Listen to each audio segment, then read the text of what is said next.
Hey everybody, I'm going to show you how I'm cleaning out this filter. I've had to make some changes.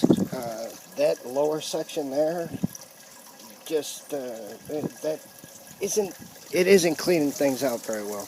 So what I'm doing is, right now I've got the water shut off. There was a bunch of excess food. You can see that's what's floating on the surface here in the system. I have to make a couple of changes, but so far I'm pretty happy with how this works. But what I need to do is hook up the filter system. What I have, if you look, this pipe goes in, comes out here, and it leads to this big huge pipe. Now when I take and roll that over, it'll go into this bucket. It generates a siphon, and that siphon allows me to suck things from the bottom. And I use this. This is just a piece of 1-inch flex pipe with a 3/4 inch thing on it and this fitting. What all this allows me to do is I put this in there and I attach another pipe to the end, and I can reach down to the bottom. Once I rotate this piece down, creates a siphon, allows me to suck things off the bottom. All right, I'll show you how that works, hopefully. Okay, while I wait for the water to build up, I needed to get high enough to generate a siphon. So I wanted to point this out. I've noticed that every so often I get a blockage. Somehow the water inside the fish tank backs up. I came out here last night more than once, and I'd like to know why my fish are going into that intake, but that's not the point.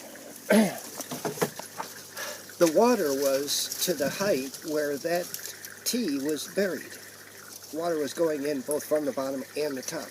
I would pull that T out, and I was still having problems. I disconnected it on the other side. I'll show you how this is set up here. See where this comes out. I would pull this out. So eventually what I did is I took this out. Now this is a much bigger pump than the pumps I'm using. Alright, the original pump I had was this tiny little thing. And that worked real well for when the barrel was a fish tank. Not so much when I had bigger tanks. So I've got another pump in there. But my first pump I bought was this big huge beast. And the thing is, it's way too big. I don't need anything like that. However, it is really good. What I've done is I took that flexible hose that I showed you that I'm going to use to clean this filter. I connected it to this, dropped it into this tank, ran it in, and used the high pressure to blow this pipe out. And whatever was causing a problem here, gone. No problem anymore. Flushed it out completely. Now I've got clean flow, good flow, no more problems. It was backed up, not anymore. Now this looks like it's about ready. So, let me show you how this works. Since it's just me, and I'll show you real quick what I've got in here. I have that flexible pipe that's right here. Alright, I filled this with water, and I've had water going into this system. Now, you see the height on the water in here? So it's up high. It's high enough to generate a siphon. So what I'll do is, I rotate this down, kicks on the siphon, and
Now you can see just how dirty that is. Now to stop it, I just turn it up. That breaks the siphon, and bingo. Now look at how much crap I got out of that filter. I did this. This is less than 24 hours. Alright, it's about 3 o'clock now. I did this at 6 o'clock last night. So, less than 24 hours. That's what we've got. Pretty gross. But the advantage is, when I was using this system, I would have to drain this and drain a full 5-gallon bucket. And it was never enough.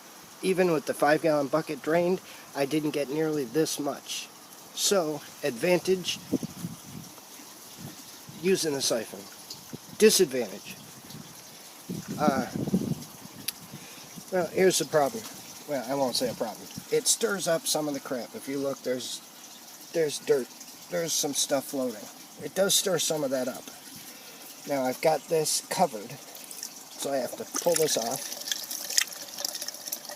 put this on, and put this here, so I've double filtered. What I will be doing soon, by this weekend, probably. I say probably. I have to go into Kingston later on this week, so I will probably go into Kingston and get the stuff I need. There's a nursery there that has everything I need. I will buy filter media that looks a lot like this. A lot like that filter. And once I have all that in, I will buy a 2-foot piece. This barrel is about 2 feet wide. From this side to this side, inside is about 2 feet. I'll cut a hole here, put the filter media underneath, bring it almost all the way down to the inner pipe where the water comes into the system. So the water, rather than this getting full, everything will stay below that. I will then pull that filter media out, rinse it, and put it back in, and then I can use the same system I use now to drain and clean the filter. I will show that when I get it. So, my neighbor and I have been talking. He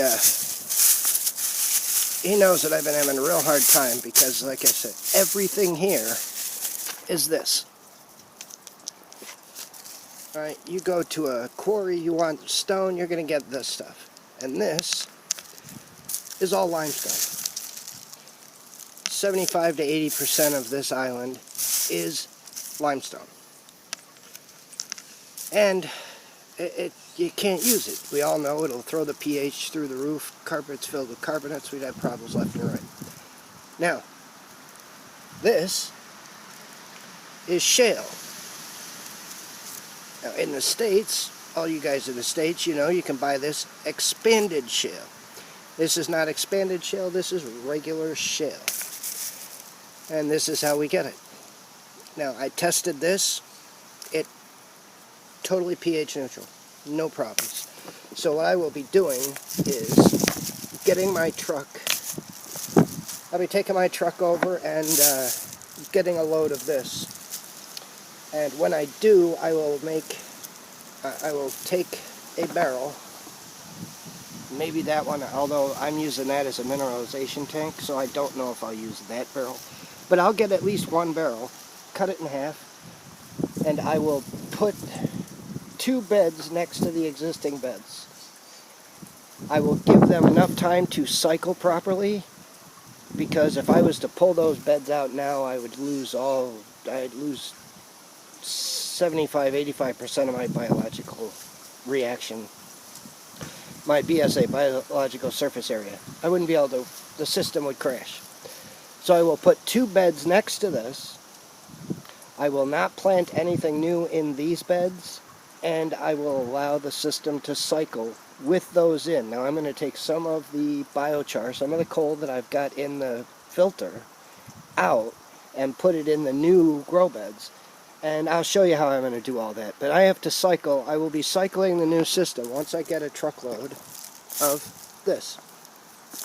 Now of course we have to break this up, but luckily it's shale, it breaks easy. And I will fill the bed with this. So we have we finally have a solution. I haven't started it yet, but at least we know this is pH neutral. So once I do this, we'll have a good biological surface area, and we can replace all the perlite. This perlite is, everyone says, terrible for the fish, so it's got to go. I'm going to be, like I said, I'm not going to plant anything else in here. I'm just going to let things go. Let them grow, and as soon as the new grow beds are in place here, I will probably clip some of this stuff down. This pepper, it's not looking great, but it's not looking as bad. You know, these leaves haven't recovered, but they're not any worse. I don't know if it'll do us any good. I just have to show. Look at these tomatoes. Look at this, the size of this tomato. I'm not a real small guy. I'm not a big guy, but I'm 6 feet tall, so you can see that's a good sized tomato. And I'm going to be picking these for a salad any day. As you see, I picked some of the lettuce. But we've got all kinds of new lettuce growing. And I'll be picking some more of this lettuce soon. So there's the update. We have good media replacement. We have good filtration. So in the next few weeks, we've got a few things happening. That'd be nice. Just, I did take a look at that clip, and this filter media, they have, like I said, that nursery I'm going to go to, they have this stuff in 2-foot square sheets. And they have it in different, filter, fine and medium. So when I put this in place, it should really keep all the solids from hitting my biofilter. And that's my goal. I don't want any solids in my biofilter if I can at all possibly stop it. So I just leave this here, unless the only reason I took this out at all was because I needed to blow that water line. I had to blow the line, and I needed something with high enough pressure to do it. But I just leave it there. There's no point in taking it out. As long as it's up, we're not generating a siphon, there's no problems. And again, look at the mess. That's all that stuff is. 2 gallons of water and all the stuff from the bottom of that filter. So now I don't have to waste I don't have to use 5 full gallons and get half the stuff. I get almost all of it. I only use 2 gallons. So that's where we stand. Thanks, everyone. Have a good day. Be safe. God bless.